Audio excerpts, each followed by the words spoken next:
आपने Indian news नहीं देखा? आयतुल्लाह खामेनेई ईरान छोड़ के रशिया जा रहे हैं। आए फैक्ट चेक करते हैं। एक, ये न्यूज कहां से शुरू होती है? ये न्यूज शुरू होती है द टाइम्स न्यूज़पेपर से। द टाइम्स एक अमेरिकन न्यूज़पेपर है जिसका ओनर रूपर्ट मर्डॉक है और वो एक ज़ायनिस्ट है। सब जानते हैं कि वो ज़ायनिस्ट है, ईरान का दुश्मन है। अब बहुत इंटरेस्टिंग है कि वो जब आर्टिकल जाके हम पढ़ते हैं तो आर्टिकल में लिखा हुआ है कि हमें ये खबर मिली है कि आयतुल्लाह खामेनेई ने प्लान भी बनाया और ईरान छोड़ के भाग जाएंगे। कहां से पता चला? कहां हमारे सोर्सेज हैं, इंटेलिजेंस सोर्सेज हैं। यानी ये ऐसे ही जैसे कि मेरी खाला ने कहा था और मेरी खाला को मेरी नानी ने कहा था और उनकी नानी को उनकी फूफी ने कहा था।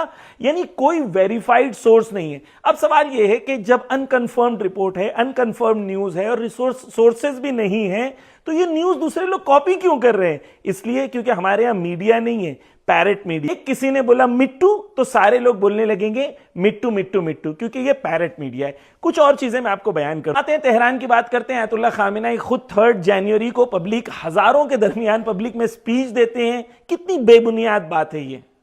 थर्ड चीज ये जान लें कि तेहरान में कह रहे हैं कि आग बरस रही है, तेहरान में ये हो गया वो हो गया। भाई तेहरान का वीडियो देखो, ये आज के तेहरान के बाजार का वीडियो है। तेहरान में कुछ नहीं हुआ, आपके दिमाग में खलबली मची है और आप चाहते हैं, वो ख्वाब देख रहे हैं कि ईरान में कुछ होगा। ईरान में कुछ होने वाला नहीं है। यहाँ अली वाले हैं, यहाँ हैदर वाले हैं। यही लोग इंशाअल्लाह जालिमों पर गालिब होंगे। इल्तिमास दुआ।